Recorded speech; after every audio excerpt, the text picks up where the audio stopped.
예, 오늘은 민수기 30장, 오늘 말씀을 또 함께 나눠보도록 하겠습니다. 모세가 이스라엘 자손 지파의 두령들에게 일러 가로되 여호와의 명령이 이러하니라. 사람이 여호와께 서원하였거나 마음을 제어하기로 서약하였거든 파약하지 말고 그 입에서 나온 대로 다 행할 것이니라. 약속을 파기하지 말라는 겁니다. 어기지 말라는 겁니다. 자, 민수기 30장은 이게 또 여자나 그 아버지가 있고 어린 딸이 있고 또 남편이 있고 아내가 있고 또 과부나 이혼당한 여자의 그 서원들에 대해서 얘기를 하는데, 배경을 이제 보면은요, 이 남편은 누구고 또 여자는 누구고 뭐 이런 얘기를 합니다. 그래서 하나님이 이제 말씀하실 때 보면은 그 배경을 미리 설명을 하세요. 이 두령들에게는 뭐라고 했냐면 하나님께 서원하거나, 예, 또 마음을 제어하기로 내가 이런 부분에는 내가 하지 않겠습니다. 뭐 이렇게 만약에 했으면 그 약속을 지키라는 겁니다. 그러면 남편은 누구고 아버지는 누구냐? 이끄는 자를 얘기해요. 이끄는 자. 이끄는 자니까 뭡니까? 교회라고 하면은 담임 목사나 뭐 그런 정도 되겠죠. 예, 아니면은 저 그 교단의 인도자나, 예, 그런 측면에서, 예, 왜냐면 두령이라고 하는 거는 이스라엘 백성들을 이끄는 자들을 얘기를 합니다. 그러면 한 가정에 있어서는 아버지가 될 수도 있고 남편이 될 수도 있다라는 거죠. 3절, 또 여자가 만일 어려서입니다. 그 아비 집에 있을 때에 여호와께 서원한 일이나 스스로 제어하려는 한 일이 있다 하자, 그 아비가 그의 서원이나 그 마음을 제어하려는 서약을 듣고도 그에게 아무 말이 없으면 그 모든 서원을 행할 것이요 그 마음을 제어하려는 서약을 지킬 것이니라. 그러나 그 아비가 그것을 듣는 날에 허락지 아니하면 그 서원과 마음을 제어하려던 서약이 이루지 못할 것이니 그 아비가 허락지 아니하였은즉 여호와께서 사하시리라. 그러니까 어린 자들을 얘기를 합니다. 교회 안에 있는 어린 자들에 있어서 어떤 부분에 뭔 일을 하거나 하나님 앞에 뭔 일을 하려고 할 때에 그 얘기를 듣던 이끄는 자가 그 얘기를 듣고 아니다, 그렇게 하면 안 된다, 그래서 그렇게 제어를 하거나 이제 그 서원한 것을 에, 못하게 막았을 경우는 안 해도 하나님께서 그 약속을 했다라는 것을 사시겠다라는 거예요. 왜냐면 아이가 어리니까. 또 이끄는 자는 들어보고 아, 이게 바른 거다 그러면 아무 얘기를 안 하는 거죠. 그럼 그 일을 하면 돼요. 뭐가 있냐면 모든 게 하나님의 허락이 있이 움직이고 또 허락 없이는 아무것도 하지 않는 게 좋은 거예요. 그게 영적인 부분들에 대해서 얘기를 하는 겁니다. 나이는 어린데 얘가 자기 멋대로 이게 하나님 섬기는 것 같고 잘하는 것 같아서 막 하는데 나중에 보면 어떻게 됩니까? 그게 교회의 질서나 교회 하나님이 운행하시는 것들을 방해하거나 그런 게 될 것 같으면 못하게 하는 거예요. 아무리 하나님 앞에 서약, 맹세를 하고 이랬다 할지라도 하지 말라 그러면 안 하는 거고, 그냥 가만히 있으면 해도 되는 거고. 이런 지금 얘기를 하는데 그 중심이 뭐가 있습니까? 이끄는 자와 가르침을 받는 자에 대해서 얘기를 하신다는 거죠. 자, 또 6절, 또 혹시 남편을 맞을 때에 서원이나 마음을 제어하려는 서약을 경솔히 그 입에서, 경솔이라고 표현했습니다. 그 입에서 발하였다 하자 그 남편이 그것을 듣고 그 듣는 날에 그에게 아무 말이 없으면 그 서원을 행할 것이요 그 마음을 제어하려는 서약을 지킬 것이니라. 그러나 그 남편이 그것을 듣는 날에 허락지 아니하면 그 서원과 마음을 제어하려고 경솔히 입술에서 발한 서약이 무효될 것이니 여호와께서 그 여자를 사하시리라. 자, 남편을 맞을 때라고 하는 겁니다. 이제 둘이 결혼을 해서 이제 오는데 그 신랑한테 얘기하는 거예요. 자기야, 나 지금 하나님 앞에 이런 맹세를 하고 이런 서원을 했어. 그랬는데 가령 뭐 내가 이 결혼을 하면서 교회에다가 헌금을 1억을 하기로 했어. 근데 그 남편이 딱 듣고 이건 아닌 것 같잖아요. 하지 마. 예를 들어. 그러면 안 하면 하나님이 이 여자가 아무리 맹세를 했어도 그게 하나님이 사하시겠다라는 거예요. 잘못됐으니까요. 남편을 만난다는 건 예수 그리스도 하나님, 여호와 하나님, 성령 하나님을 받을 때라고 얘기를 하는 겁니다. 그런데 이 경솔이라고 얘기했던 거는 여태까지 살아왔던 방법대로 내 판단, 내 기준, 내 뜻대로 하는 거예요. 남편의 허락을 받지 않고. 그러니까 잘못된 거죠.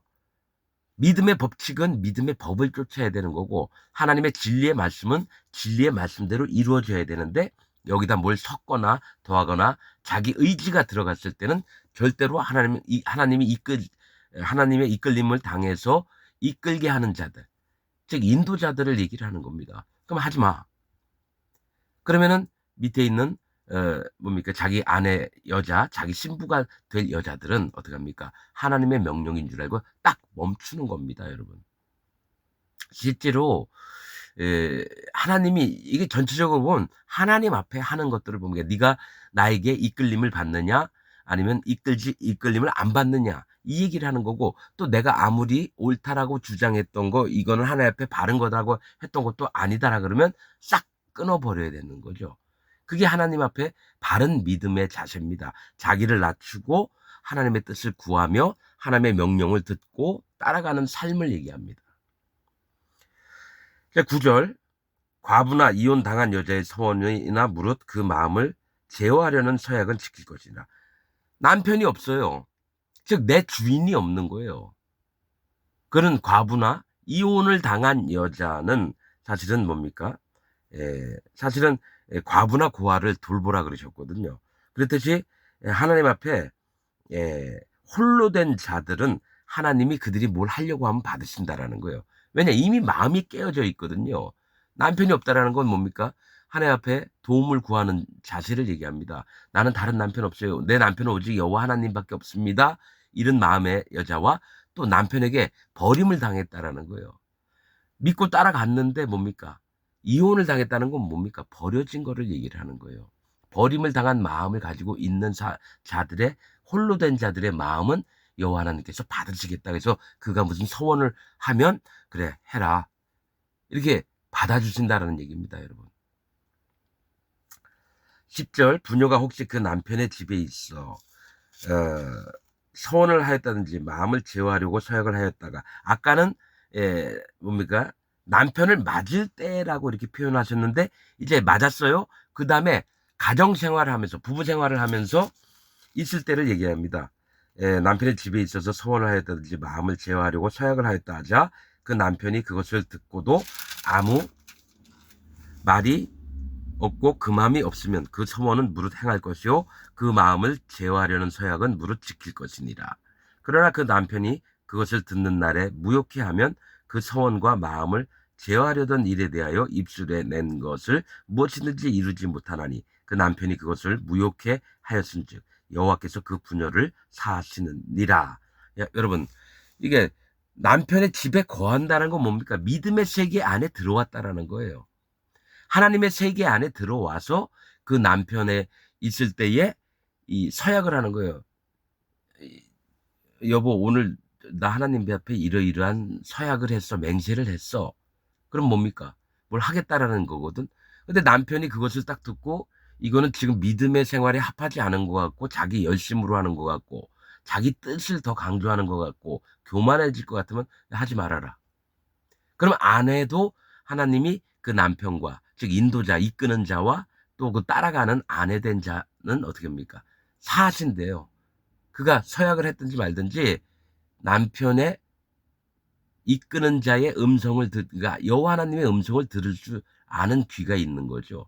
그래서 안 하는 게 오히려 그러니까 뭡니까? 더 하나님이 기뻐하실 것 같으면 안 하면 되는 거예요. 억지로 그거를 내가 맹신했으니까 반드시 지킬 거다 하면서 하나님의 의가 아니라 자기의 의가 나와서 자기의 영광을 높이는 일이라면 하지 말아야 된다는 겁니다. 13절 무릇 서원과 무릇 마음을 괴롭게 하려는 서약은 가령 이런 거 있잖아요. 내가 한 달에 뭐 4번은 금식을 하겠습니다. 그래서 일주일에 하루씩 금식을 하는 거 이런 걸 자기가 막 정해요. 스스로 괴롭게 하는 거. 또 내가 철야 기도를 빼놓지 않고 다니겠습니다. 이런 거 다 서약입니다. 근데 몸도 안 좋은데 그 부모님이 어떻게 그 남편이 가지 말어. 그러면 가지 않는 게 좋다라는 거예요. 그 남편이 와서 밤도 어둡고 또 요즘 도둑들도 많고 밤에 강도들도 많으니까 걱정되니까 가지 말어 했는데 끝끝내 가려고 하는 이런 기독교인 진짜 많습니다. 그게 자기 믿음인 줄 알고 하나님 기뻐하신 줄 알고 가는데 순전히 하나님께서는 네 열심이지 난 그런 거 안 받는다. 그렇게 얘기하셔도 무조건 철야 기도는 빠짐없이 다녀야 되고 새벽 기도도 빠짐없이 다녀야 되고 여러분 그렇게 된다는 겁니다. 여러분 새벽 기도 뭐 철야 기도 여자들 혼자 다니기 위험했어요. 옛날에는 저 치안이 안 좋을 때는. 그래서 가지 말래도 추워도 가요. 그러다 봅니까 새벽에 어떤 미친놈이 나와가지고 몽둥이로 저 뭡니까 우유 배달하는 아줌마 막 두드려 패서 죽인 것처럼 새벽 기도하는 사람들 당한 사람 많습니다.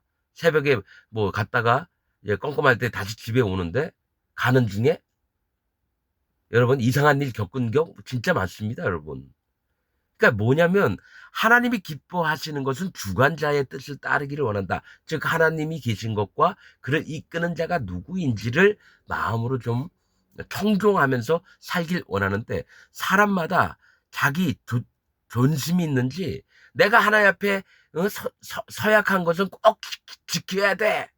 그러다가 이상한 일을 겪고 나서는 하나님 왜 이런 일을 나한테 허락하셨나요? 하나님 원망하고 하나님 저주하고 그러지 말라는 겁니다. 여러분. 무릇 서원과 무릇 마음을 괴롭게 하려는 서약은 그 남편이 그것을 지키게 할 수도 있고 무효케도 할 수 있나니 그 무슨 나는 그냥 남편 얘기만 들으란 얘기인가? 여러분 그 남편이 사실은 여호와 하나님이세요. 이끄는 자를 이끄시는 분이 하나님이시라는 거예요. 그 남편이 아까 처음에 첫 줄이 뭡니까? 두령들에게 백성들을 이끄는 자에 대해서 먼저 배경을 얘기를 하는 거죠. 그래서 그 남편과 그 아비에 대해서 얘기를 하는 겁니다. 그 가정을 이끄는 게 남편이나 아비잖아요. 그 남편이 일양 말이 없으면 아내의 서원과 스스로 제어하려는 일을 지키게 하는 것이니 이는 그가 그것을 들을 때에 그 아내에게 아무 말도 아니하였으므로 지키게 됩니다. 그러나 그 남편이 들은 지 얼마 후에 그것을 무효케 하면 그가 아내의 죄를 담당할 것이니라. 이게 뭘 얘기냐면 남편이 그 딱 들어봤을 때 이거 아닌 것 같으면 딱 끊어야 되는데 잠잠이다 3, 4일, 5일, 10일 있다가 여보 전에 그런 얘기 했지 그거 하지 마 이렇게 되면 안 된다는 거예요. 그러면 그 여자가 서원했던 거를 이 남자가 어기게끔 만드는 거기 때문에 하나님께서는 그것을 죄로 보신다라는 거죠. 이 얘기는 그 남편이 이끄는 자가 뭡니까? 자기가 하나님이 돼서 지 멋대로 한다는 얘기예요. 지 멋대로. 그래서 이때는 그 죄를 누가 이끄는 자가 담당을 하는 겁니다. 그 아비나 남편이나 누굽니까? 두령들이나 교회의 목사들, 책임 목사들 이런 자들이 하나님께 죄를 당하게 됩니다. 이는 여호와께서 이 얘기는 뭐냐면 절대로 자기가 하나님의 판단보다도 자기의 판단이 올라와서 지 멋대로 하지 말라는 겁니다. 세상 교회 목사들한테 하는 얘기예요. 이 얘기는. 이는 여호와께서 모세에게 명하신 율례니 남편이 아내에게 아비가 자기 집에 있는 유년 여자에 대해서가 아니라 유년 여자 어린 자에게 아버지가 해야 될 도리나 남편이 해야 될 도리를 분명히 명시하고 있는 것입니다. 나는 성경에 안 쓰여도 될 말이 왜 이렇게 많은가 이런 생각도 해봤어요. 여러분. 근데 하나님이시잖아요. 우리에게 뭔가 알려주시려고 성경을 기록하신 건데 그러면 서원에 대한 부분을 이렇게 얘기하시는 건 그 영적으로 하나님 뭘 얘기하시려고 그러나요? 여쭤보니까 하나님 마음을 또 주시는 거예요. 그 아비는 누구며 남편은 누구며 또 서원했던 자의 마음이 어떠한가에 대해서 그가 마음에 죄책감, 뭐 괴로움 이런 게 없도록 하시면서 그 한 모임을 이끄는 자, 목사들 그런 자들에게 얘기를 하는 겁니다. 반드시 하나님께 여쭤보고 결정을 내려야 되고 아니면 아니다. 자기 멋대로 하라고 하는 게 아닙니다. 그 인도자들은 이끄는 자들은 하나님께 이끌림을 받은 자가 진짜 목사고 그런 거죠. 그 외에 지 멋대로 하는 자들은 목사도 아니고 사단 마귀의 종입니다. 이건 분명한 겁니다. 여러분. 성경 진리의 말씀상으로도 그렇습니다. 여러분 이런 부분에 있어서 평신도들도 제 얘기를 듣고 이렇게 들어보면서 이게 맞다. 마음에 또 합당하면 이게 맞는 얘기다. 나눠보시기 바랍니다. 아니면 아니다라고 얘기를 하시고요. 그래서 자기 교회에 있는 목사도 판단을 해봐야 돼요. 이게 진짜 하나님 목사인지 가짜 목사인지 봐야 됩니다. 우리 목사님 대부분 이래 집사들이. 어? 그가 뭐 잘못했어도 아유 우리 목사님 하나님 앞에 악한 짓을 해도 아유 우리 목사님 난 그걸 수도 없이 너무 봐서 그래서 그 하는 얘기입니다. 특히 이단에 빠졌다라고 하는 양반들 자기들 목사가 진짜 하나님 종인지 사단 마귀의 종인지를 분명히 가려내고 나서 믿든지 말든지 하시라는 거예요. 그게 없이 아무 판단 없이 하나님을 쫓는 사람은 개들입니다. 개. 개가 뭐냐면 성경에서 에, 잘 훈련된 잘 훈련된 자들을 개라고 얘기를 하는 거예요. 그러니까 이 지각하는 마음 없이 잘 뭐라 그러죠? 그 개들 길들여진 자들을 얘기해요. 개가. 여러분 개의 믿음을 가지면 안 됩니다. 개들을 멀리하라 그랬습니다. 분명히. 길들여진 믿음은 여호와 하나님 앞에 원수가 됩니다. 진리로 날마다 새로운 마음을 갖는 게 아니라 아주 오래된 집에 살면서 그게 전부인 줄 알고 그래서 본토 아비 집을 떠나라 아브라함에게 얘기했듯이 거기서 떠나야 되는데 죽어라고 안 떠나요. 그런 자들이 개입니다. 성경은 개들을 멀리하라 그렇게 말씀하십니다. 그래서 자기가 개인지 아닌지 분명히 잘 판단하고 이끌림을 여호와 하나님 앞에 이끌림을 받으시기를 정말 바라고 그렇습니다. 자, 하나님 말씀을 오늘 여기서 마치겠습니다.